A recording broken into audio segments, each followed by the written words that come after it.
Inaayos pa ni Aliyah ang buhok nang lumabas sa science laboratory ng eskwelahan. Nagpalinga-linga pa ang dalagita habang papalayo. Bakante ang magkabilang dulo ng corridors. Ang mabilis na tibok ng puso nito ay unti-unting bumagal sa isiping walang nakakita sa kanya o sa ginawa nila. Ilang saglit ang nagdaan at lumabas na rin sa science laboratory ang isang matangkad at payat na binatilyo. Gaya ni Aliyah ay nagpalinga-linga rin ito. Ngunit kabaliktaran ng dalagita ay hindi ito kababakasan ng pagkabahala kung may makakita man dito o sa ginawa ng mga ito sa bakanting laboratorio. Alejo! Napahinto sa paglalakad si Johan at laglag ang mga balikat na nilingon ang tumawag. Ang dalagang teacher nila sa algebra na si Ma'am Emma ang nabungaran ni Johan. Lagi itong paksa ng usapan ng mga kaeskwela niyang lalaki dahil sa maladiwata nitong ganda na mistulang si Vanessa Del Bianco. Ika nga ni na Montañez ay nakakalunod ang malaki nitong dibdib at nakakagigil ang bilugan nitong likuran. Jogalin nga ang palihim na bansag dito ng mga lalaki. Ngunit kahit pa gaano kaganda ang guro ay hindi ito makuhang pagtikulan ni Johan. Gustong gusto kasi siya nito at sa tuwing may pagkakataon ay wala nang ginawa kundi magpapansin sa kanya. Kagaya na lamang ng mga sandaling iyon. Namewang ang guro at pinagsalubong ang salubong ng kilay. Iminuwestra nito ang ruler na hawak upang palapitin ang estudyante. Yes, ma'am. Labas sa ilong na wika ni Johan. Nagpalinga-linga ang guro. Nasaan ha? Nasaan? Nasaan ang kalandian mo? Nagpanggap na nagulat ang binatilyo at itinuro ang sarili. Kalandian? Ma'am naman, anong kalandian ang sinasabi? Ikaw, kabata-bata mo pa, pero napakalandi mo. Akala mo hindi namin alam na gumagawa ka ng milagro dito sa eskwelahan? Kinakalantare mo ang mga kaklase mong babae para lang gawing parausan. Lo, ma'am, wala naman akong ginagawang ganyan. Grabe naman kayo, Ma'am Bintang. May katibayan man lang ba kayo sa sinasabi ninyo? Animo, inosente ang mga hirit ni Johan. Katibayan ba? Naaamoy ko sa'yo ang simoy ng katatapos lamang na pakikipagtalik. Wow! Naaamoy. Parang aswang. Hindi kumibo ang guro. Nagtangis ang mga bagang nito at dinuro siya ng ruler. Ayusin mong pag-aaral mong bata ka. Ang bababa ng grades mo, pero paisisi ka lang. Hindi na hinintay ng guro na makasagot si Johan.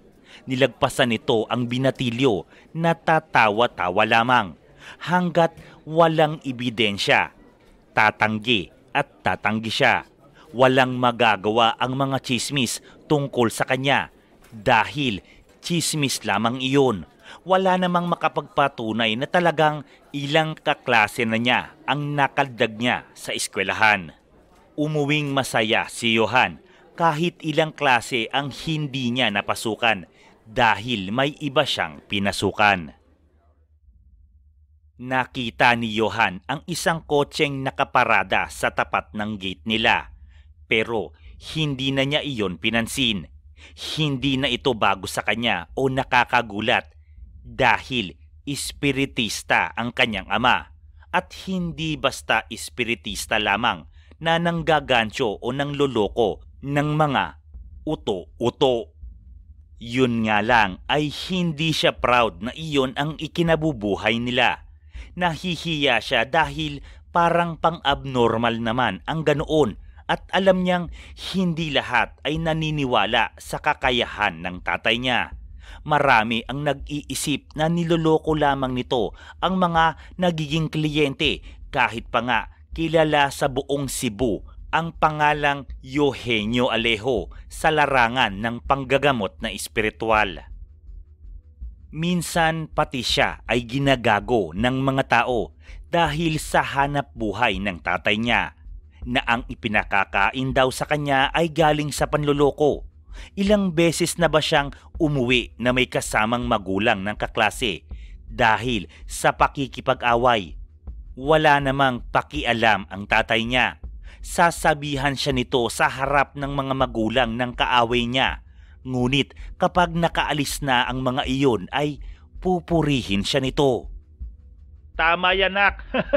Pagpraktisan mo ang mga kaklase mo para balang araw ay magamit mo iyang lakas mo sa pakikipaglaban sa mga maligno. Ngingiti-ngiti pa ang tatay niya. Ngingiti lang din siya pero sa isip niya, mahal kita tay, pero ayokong manahin ang hassle mo. Ilang ulit nang binanggit ng tatay niya ang kagustuhang ipasa sa kanya ang kakayahan nito. Ngunit bukod doon ay may sinasabi pa itong, Dong, nariyan ka na pala. Nag-angat siya ng tingin pagkarinig sa ama niyang nagsalita. Nasa loob na siya ng bahay nila at paakyat na sana sa kwarto. Ngunit dahil nakita pala siya ng tatay niya ay lumapit siya rito para magmano. Hindi niya pinansin ang mga bisitang sa palagay niya ay mga nagpapagamot din. Alec, anak ko nga pala si Johan. Nakangiting wika ng kanyang ama kaya napilitan siyang harapin ang mga bisita.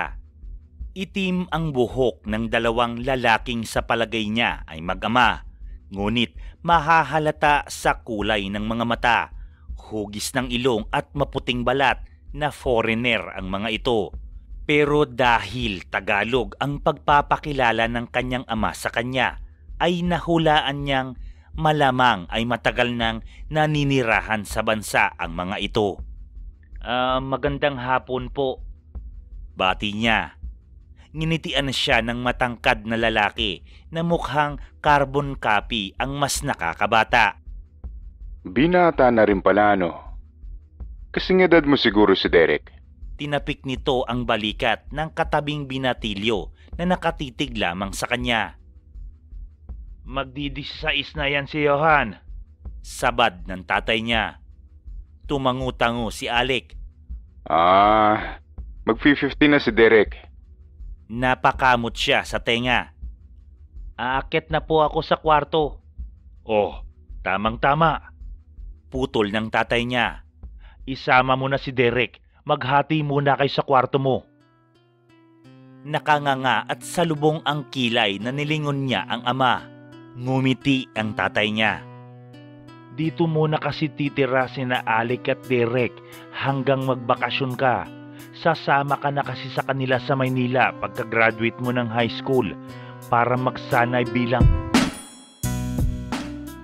Creepy Cheesecake bilang Teacher Emma at Jogalyn. Ben-Hur ng Mensahero bilang Alec at Teenage Derek Hecklin. Nick ng Kwentong Nakakakilabot bilang Aliyah. At syempre ako, Kwentotero bilang Mang Enyong at Teenage Johan Alejo. Kasador Johan Alejo, mga alaala sa panulat ni Six Hokage.